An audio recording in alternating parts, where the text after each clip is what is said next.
How's it going, guys? So I just got back from Catalina Island a few days ago. Took a little day trip. Today I wanted to discuss Stoner. And it's funny, I didn't really necessarily plan to read this book. I was walking, about 2 weeks ago, I was walking to grab coffee in the morning, and there was a small bookstore, and I saw this on the top shelf. And I had heard about it before, and as I said in the previous video, a friend had recommended that I read it, and I'd heard such great things about it. So I decided to give it a shot, and I'm so glad that I did. It's now become, I think, one of my favorite books I've ever read. I think the themes that John Williams captures within this novel are so profound, but it's not even the profundity that sort of does it for me. It's more, the things that he sort of reaches out towards, or he tries his best to describe, right? They are these indescribable things that I think are so close to heart for all of us, right?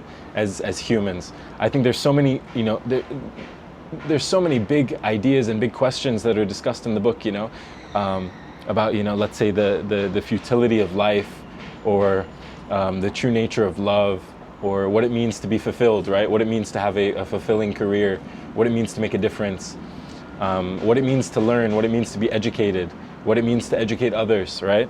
There's so many of these sort of points that John Williams is able to, in some instances, he can really drive a point home, and he can really give you something to walk away with. But I think more importantly, he flirts with these ideas in a way that sort of provokes you to think for yourself, right? And I think that thinking for yourself is what I wanted to talk about today. So I took a few notes, and I'd like to sort of go through them with you guys. First of all, this video will not have any spoilers, anything regarding really the plot of the book. I just want to talk about sort of the big ideas. And I do highly recommend, I've already recommended it to a few friends. I recommend everyone goes out and read Stoner. It's such an amazing book. It's a quick read as well, 250 pages, 280 pages. So it's not, it's not a big endeavor, but definitely worth your time. So I think where I'd like to start is, so the basic premise of the book, right, is that there's this poor sort of farm boy who grows up with his mom and dad on the family farm. And I think around age 16, 17, his mom and dad save up enough money, and they're able to send him to university, right? So he goes to Columbia University in Missouri. And then the book sort of chronicles the rest of his life, right? That next chapter, the remaining chapters in his life, right? Where basically, he goes on to receive an education. He falls in love with classical literature, classic Western literature. And then he goes on to be a professor, and then it chronicles his life as a professor and all of the things that he sort of goes through, his sort of search for meaning, and his search for trying to figure out what his contribution to the world might look like. And then along the way, right, he has all of these these branching storylines that he sort of entwined within, which are storylines that I think almost all of us have found ourselves caught in one time or another, right? Falling in love, dealing with the loss of a loved one, moving places, right? Being low on funds, things like that, right? But I think the best way to start this video would be to talk about Williams' approach to an idea that sort of is present throughout the novel, and that's Stoner's relationship with literature, right? So in many ways, literature is described as sort of his first love, right? So he enters as an agricultural student. He's going to study things like soil chemistry and all the sort of courses that go along with being a productive farmer, a food supplier. But in his sophomore year, he realizes that he takes this one literature course, and he falls in love, and it's his first encounter with true the love of something, and it's a voluntary love, right? Previously, his love for agriculture and his love for the earth and the soil and farming was something that was passed on to him, right, by generations before, right, by his father and his grandfather and so on. This is the first time Stoner, William Stoner, is able to choose for himself, and he chooses literature, right? And there's something funny because you start understanding that perhaps he hasn't chosen literature because he's in love with the text, right? And I think this is, far too common. I think often we think that we like something for a specific reason, but more often than not, we realize that it's, we love that thing or we like that thing for an entirely different reason that we're not fully aware of, right? Or that we only subconsciously sort of register. And so Williams realizes that, or at least the narrator here, tells us that Williams falls in love with literature not because of the texts themselves, but because what the texts sort of represent, right? And it sort of gives Williams this, it sort of gives Stoner this, this opportunity to experience escapism, right? And to find a safe space outside the fabric of space and time, and a safe space where he can be himself. He's more of a shy, introverted guy. He comes into the university, I'd say a little bit worse off than the average, applicant or the average entry student because of his poor, more impoverished background. He has to work a full-time job, everything. So he's so sort of always caught up, in his early life in menial chores and tasks and daily work, and things sort of move so fast and so monotonously for Stoner that when he finds literature, he's able to remove himself from space and time and find this sort of bastion, right? That sort of offers him space to think and space to realize who he is, right? And what he values and sort of a unique ability for him to converse with the world in a way that previously he wasn't privy to, right? That idea of finding yourself in something, in a hobby, right? It doesn't have to be literature, but I will carry on with the literature example, but whether it's a certain sport that you play, or whether it's working on cars, or whether it's collecting sports cards or something, I think all of us like a specific hobby or a specific we have these specific interests because they do offer us this sort of other world, right? This sort of world that we're able to construct for ourselves. There's a beautiful passage in the book where Williams talks about, Stoner is arranging his study, right? In his house, he's arranging his study, and he realizes that although he's placing books on the bookshelf and sort of tidying up his desk and rearranging furniture, he's not really working on the study, but the study is, it's metaphorically him, right? It's an allegory for him rearranging and sort of modifying who he is and his personality and how he would like others to perceive him and how he would like to perceive himself, right? And so when he's putting these books away and organizing the shelves of his study, he's really sort of compartmentalizing thoughts and organizing thoughts and setting forth for himself a persona or a new mask, right? A new way that he would like to, a new ideal stylized version of himself, right? And how often do we do that every day, right? I think most things that we buy, most things that we do, most things that if you look at your living space, they are very much reflections of who we are, right? If you've ever gone to a very type A person, if you've gone over to their home, it's very organized, it's very neat. But then if you go to a creative person's house, it's usually a little bit messier, right? A little bit more experimental, right? So escapism is a great theme in the book, and it makes you reflect on, what sort of things you do in your lives, and if you guys would like to leave a comment, what sort of things do you guys do in your lives that sort of take you out of reality and give you this ability to sort of be with yourself and to craft a new, more ideal, more perfect version of you, right? Based on those interests. I'll just grab some water, and then what's really cool as well is that. If I can get this can open.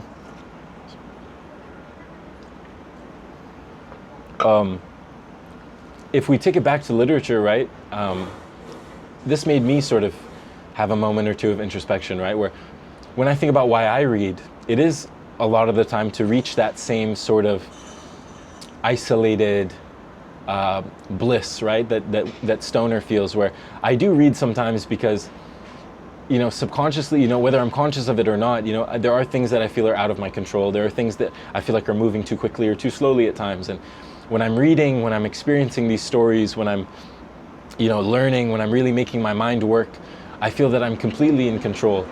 And I'm sort of in control of my own activity, right? and it gives me this sort of calmness and this sort of security, right? That isn't necessarily present in the everyday world, because the everyday world is a book that has yet to be finished, right? It's an incomplete book. You know, our stories are, the fact that we're alive and, you know, I'm making this video and you guys are watching it, it proves that our stories are yet to be concluded, right? So I noticed that about myself. And then also having control over your thoughts and having control on the pacing of things and how you sort of go about your life and how you sort of go about, you know, exercising your mind, your spirit, your soul, everything like that. It does bleed into this amazing, you know, the notion that the world is still a story that's actively being worked on, right?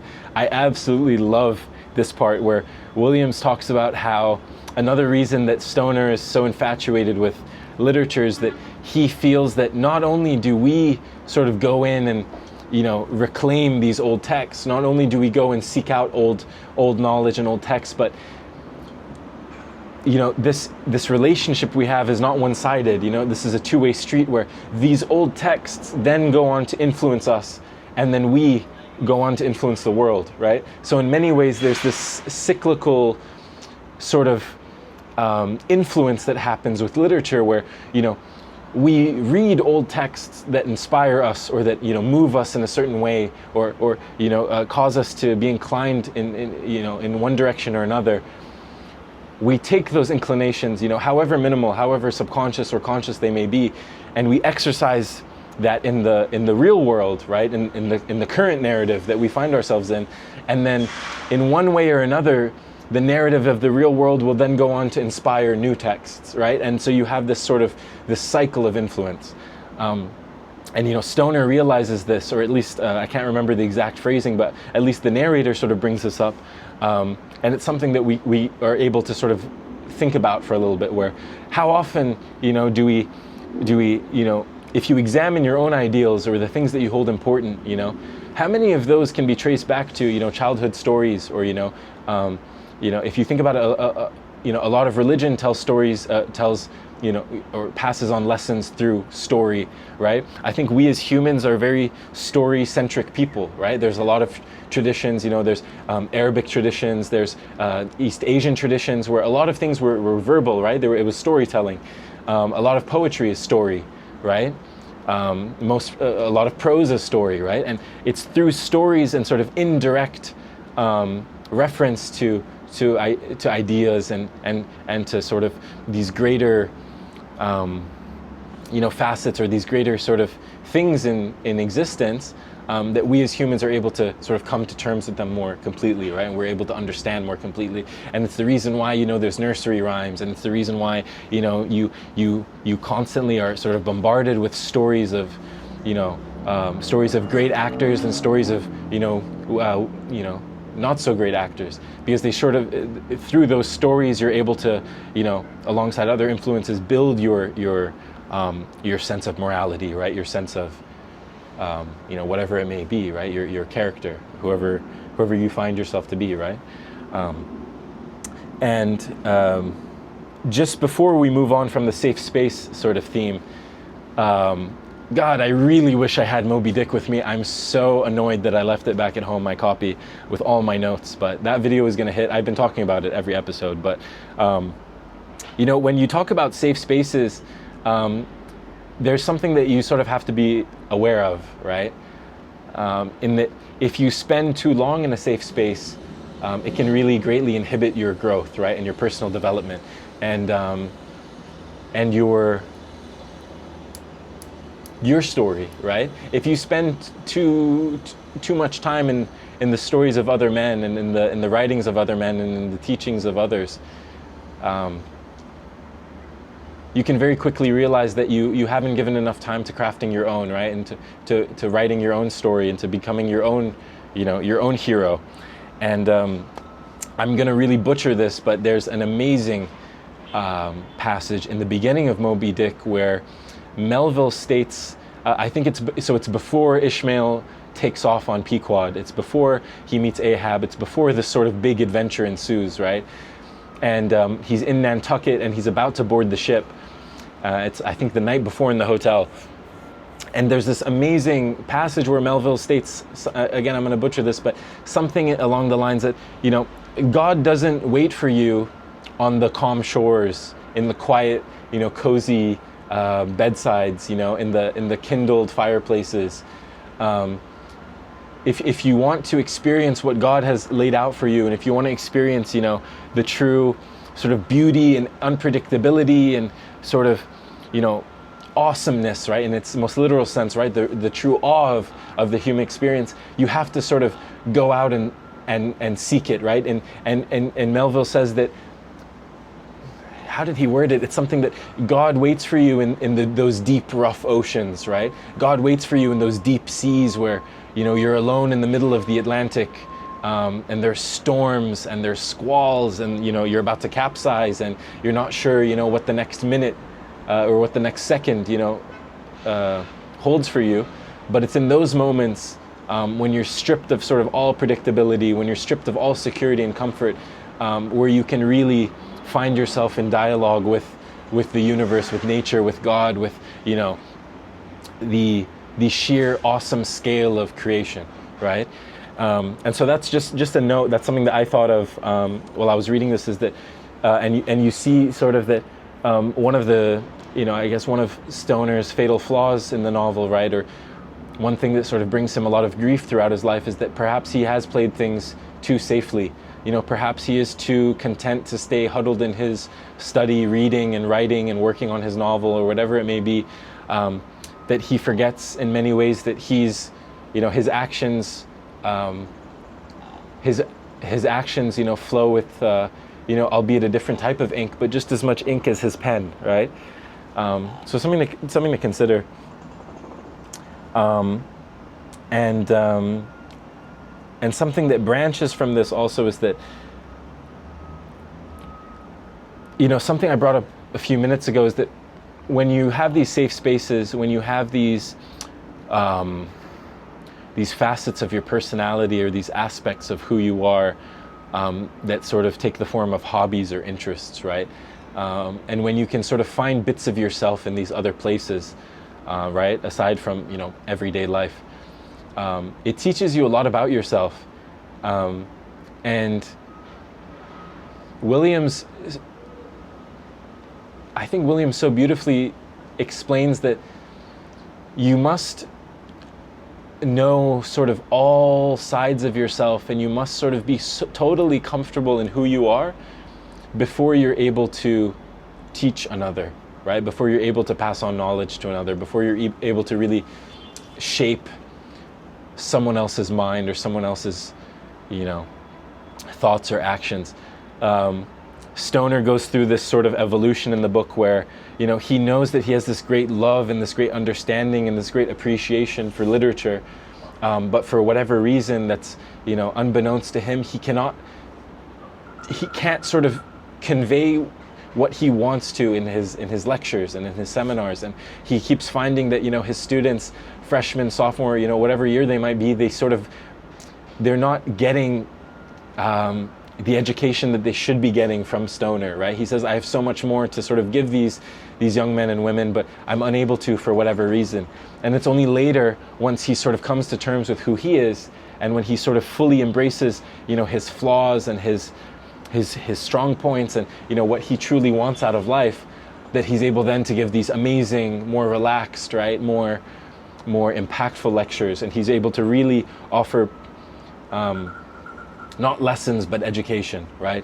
He's able to offer not instruction but actual, guidance to these students, and I think that's something important to consider, right? I think it doesn't even, take the teaching part out of it, but I think more often than not, if you want to do something properly, if you want to impact others properly, I think in a lot of ways, if you want to love someone properly, how many times have you guys heard this where, before you can love someone else, you need to learn to love yourself, right?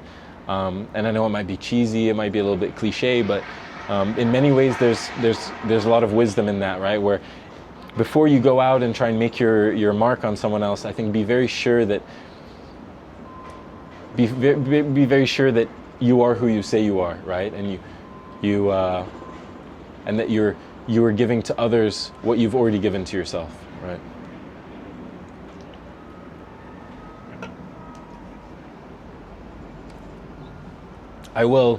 I do think I will make this video 2 parts.